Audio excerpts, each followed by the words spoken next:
Hey guys, so I did some Mythic Plus testing this past weekend exclusively as Wild Soccer, trying out Bees builds or Unbridled Swarm builds. And yeah, I had an absolute blast. These kind of builds feel so much more fun to play than Dragonflight. They feel a lot more close to the Necro, Feral, and Shadowlands, although not quite the same. So yeah, really cool. And I wanted to go over first some talents and then talk over some gameplay. Again, exclusively Unbridled Swarm builds here. I will do a broader talent video eventually because there's so many options in the War Within, but just highlighting specific builds for now. So the easy beekeeping build is firstly double claw rake, always with Wild Stalker. Rake uptime directly correlates with vine uptime, which gives bursting growth and so on. So that's a lock. Tireless energy as a second point because you need energy. And then middle section, you actually have a lot of choice. So I've been playing Savage Fury quite a bit. It has some nice synergies with like the tier set. And even like just sort of the upfront burst of Tiger's Fury, the energy you gain is really nice. And also if you play Implant, I'll talk about these in a second. But yeah, you can also run Moment if you prefer just more consistent energy. TFB for funnel, Lunar Inspiration, talk about that in a second. But what I wanted to highlight here was Tiger's Tenacity, which feels really strong and really fun, like the combo points from it and the snapshotting, very satisfying. So we'll go down for now. We'll just take Savage Fury. And Vein Ripper is another one because, again, more rake duration, more rake uptime, more vines. Also helps with bite weaving, of course. Weaving bites between your Prime and Wraths. And it also synergizes with Tiger's Tenacity because you have stronger snapshots here. You have longer dots, right? Makes sense. So yeah, that's that. Middle node, Convoke feels a little bit stronger just in general in kind of all builds right now. Incarn's not bad though, but I wouldn't drop either of these for anything else. I think these 2 points are basically stronger than anything else. So yeah, that's pretty much the easy to play version. But you can also play Lunar Inspiration, and this kind of works with Vein Ripper because you don't need to cast Rake and Thrash as much with Vein Ripper, but kind of lacking energy for this at the moment. But I think later on, like in the expansion, this version might get a little bit better. And I should add, if you're going to play Lunar Inspiration, you probably want to swap Convoke to Incarn, just because there's a little bit of redundancy with Convoke casting it, and the extra energy from Incarn is quite nice, trying to use or weave in extra builders. But we'll see. If Convoke's far enough ahead, maybe you still run both. But the build I like the most, that was also the most fun and felt the strongest, is, again, talking beekeeping builds, is double claw rake again, but we're going to get thrashing claws. And then we'll get kind of the usual stuff here. And then we kind of have 3 points left. So we want Lunar Inspiration because we're not casting thrash anymore. So we have a lot more globals to weave in Moonfires, which is basically the logic behind this build. And you can still proc BT because, in fact, it's easier to proc BT with Moonfire instead of Thrash. You still have all your other builders. And then you have 2 points left, and it's probably Infected Wounds, although doing lower keys on beta, like Rake wasn't doing that much, but I would expect it to be higher on live, like in higher keys where mobs live longer.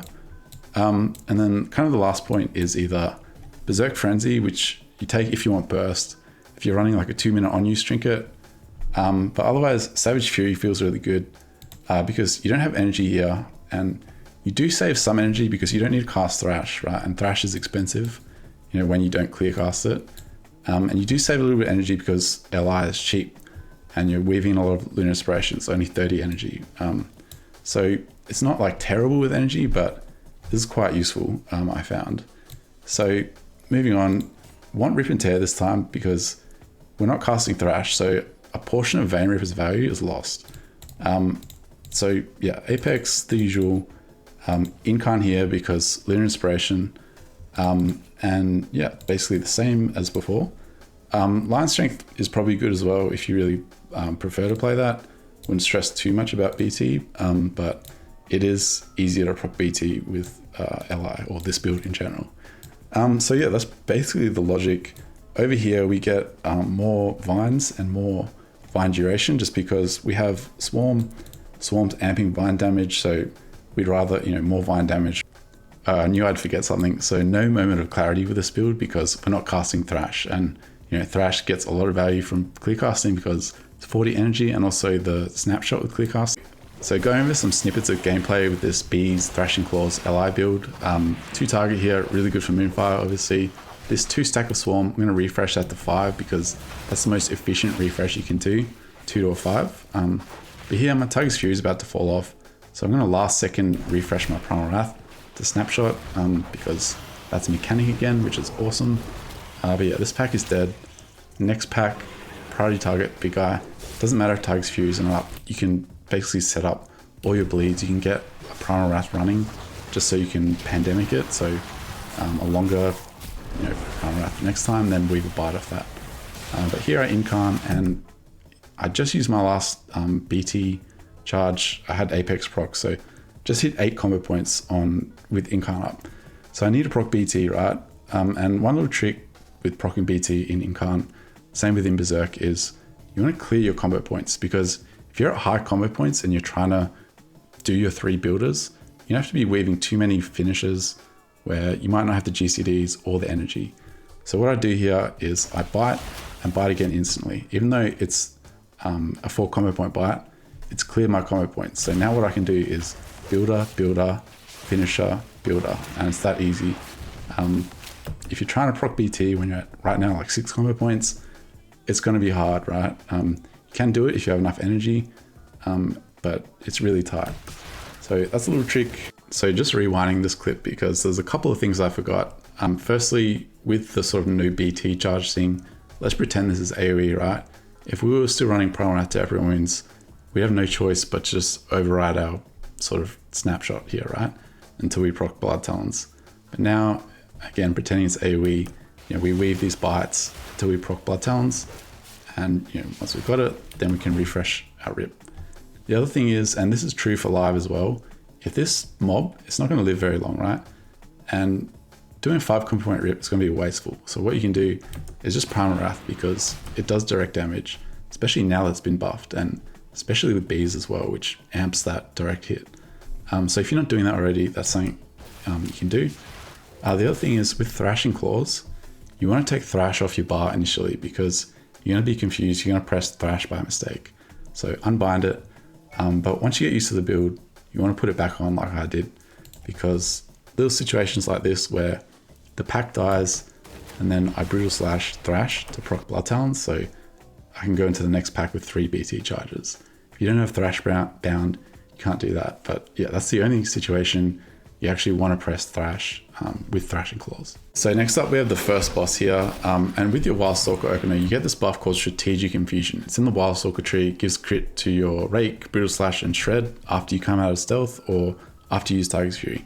So you want to utilize that to build combo points, with the crit chance, deplete your energy so your Tiger's Fury doesn't overcap you, and then Tiger's Fury, cast your dots, with Moonfire, and I could upgrade my Rake there as well. But yeah, this boss is pretty simple. It does a lot of damage with this burst. As my Tiger's Fury is about to run out, refresh Rip. Also refresh my Moonfire before the end of it.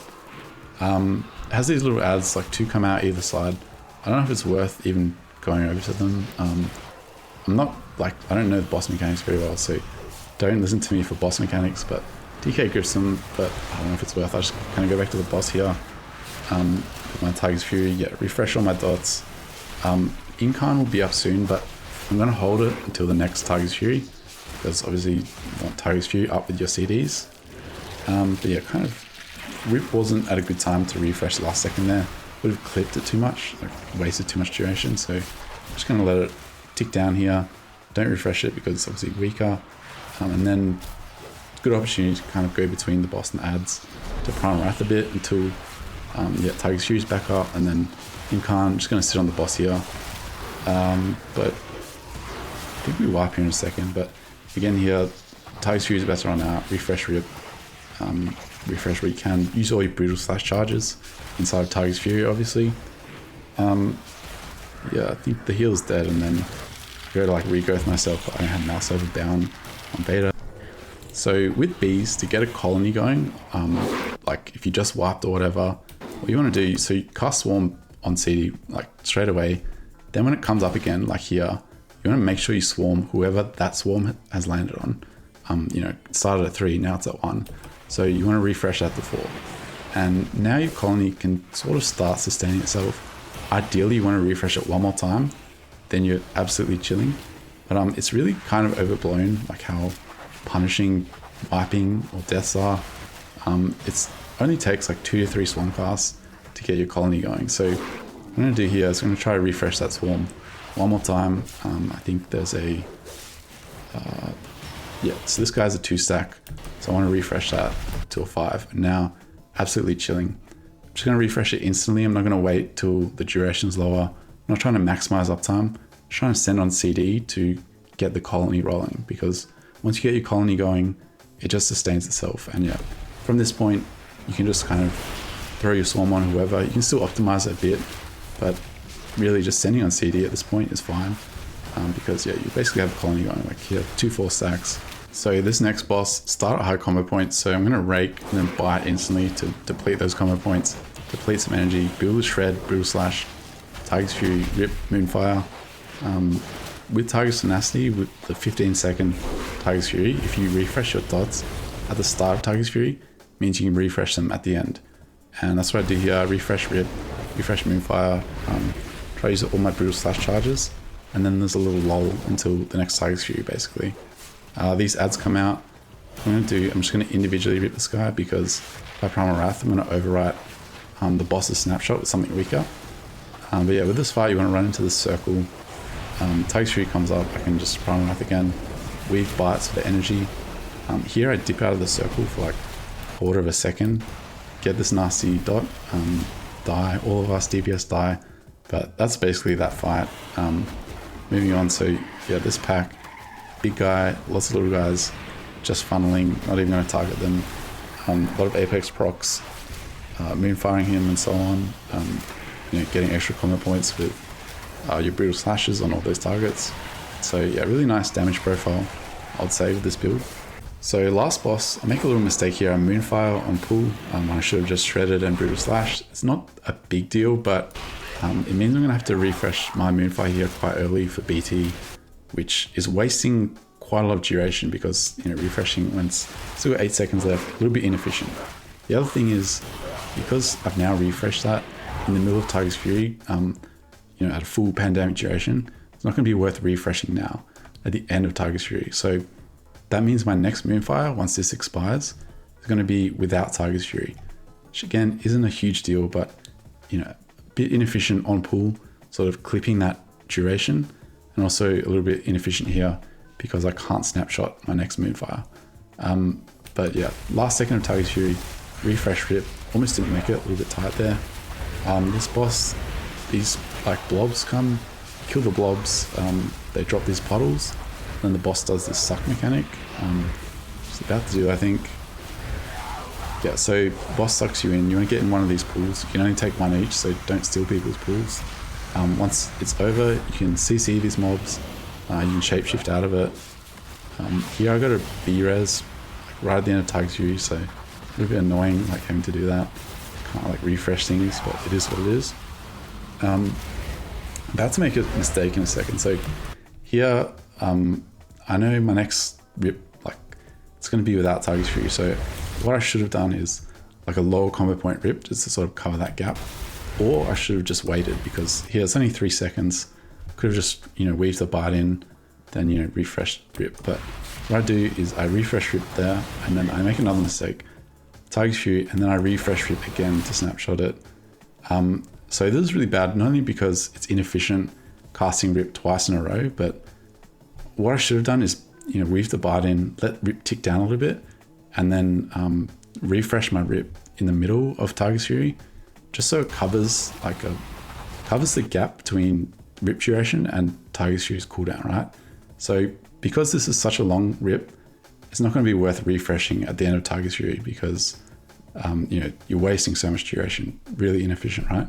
Plus, just losing so many bites, having to constantly like clip rips like this.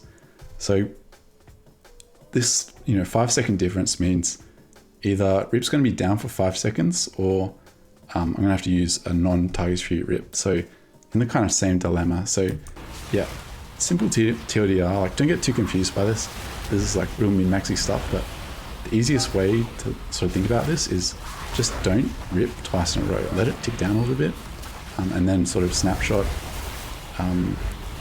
so that it covers like the gap between your target's furies basically. So yeah, there I kind of just do a 4 combo point rip, just sort of to get it on the boss, and then I can refresh that with my next target's fury, not losing as much duration because I did a lower combo point rip. But anyway, I die here. He does the suck mechanic. I wild charge to an ally trying to get to like one of these puddles, but you just got to move a bit more preemptively than me, I guess, which is a shame because go back, my single target damage is really crazy with this build. Yeah, it is what it is. So yeah, this pull I wanted to showcase because if you're worried about energy or whatever, this big pull in the necrotic wake is just spam apex rocks like over and over and over. No energy issues at all. This is probably a lion strength dungeon just because there's so much funnel in this dungeon. Probably a TFB dungeon as well. So this pull here, I'm going to talk through finisher usage. So I've got 5 combo points. I've got enough energy depleted that I can Tiger's Fury. So I'm going to Tiger's Fury, Primal Wrath. Because I have a lot of energy, I've got to 5 combo points. I'm going to weave a bite, and because I weaved a bite, I know my next finisher is going to be Primal Wrath. I accidentally used a 4 combo point Primal Wrath. I should have gone to 5, but not a huge deal. But because I did a 4 combo point, and because it didn't have much pandemic duration added, this is a pretty short rip. So I know my next finisher is going to be rip again, because I just don't have the rip timer or the resources to weave a bite. And that is not a mistake, by the way. That's how you play. Primal Wrath direct damage got buffed. You're going to be Primal Wrathing a lot. It's not bite spam. That's nonsense. You're still Primal Wrathing as your main finisher. Then you weave bites when you can, like when you use Tiger's Fury or when you use Feral Frenzy or Inside of Berserk, little things like that. So yeah, I refreshed this Primal Wrath last second with Tiger's Fury. Quite a long rip now for Primal Wrath. Now I can weave bites with that rip timer, or at least I can weave one bite. So yeah, I'll build again after I weave that bite, then refresh Primal Wrath just because it's falling off, and then Tiger's Fury's back up and a refresh rip straight away. So what I was saying before, where you don't want to refresh rip twice in a row, I was talking single target then, maybe I didn't clarify, but in AoE, as soon as your Tiger's Fury is up, your Primal Wrath will basically be your next finisher. Like, you want to snapshot straight away because one, the rip time is shorter with Primal Wrath, and also Primal Wrath does direct damage anyway, so it's just nowhere near as inefficient as using like a regular rip twice in a row. So yeah, every time you sort of Tiger's Fury in AoE, Primal Wrath straight away, and weave bites off that. So with this last boss, I have like a fully snapshotted rip. These little guys come in, so I'm going to brutal slash them to get thrash on them, and I'm just going to Primal Wrath anyway, even though it overwrites the bosses. Doesn't matter because rip on 5 targets is better than empowered on 1 target, especially if you get apex procs. It's going to give you more single target anyway. Yeah, here Tiger's Fury's almost about to run out. Same kind of thing, refresh your dots, use your brutal slash charges, and then yeah, continue. Here I swarm the mage just because there's a healthy stack on the boss already, and there's already stacks here. Don't stress too much about that, but yeah, in combat you can swarm allies just to sort of get it on CD and get it kind of splitting, because that's obviously going to jump to the boss in a little bit. And, it might split to allies as well. But here I was looking to Primal Wrath the little guys, but they're kind of too spread, so just stick to the boss, refresh dots. Yeah, that's kind of pretty much what I wanted to cover here. Swarm the build, the Moonfire, Thrashing Claws, and also a little bit on sort of gameplay with Swarm, Moonfire, and Tiger's Fury, I guess. So yeah, thanks for watching, guys. Yeah, I'll try to do more soon.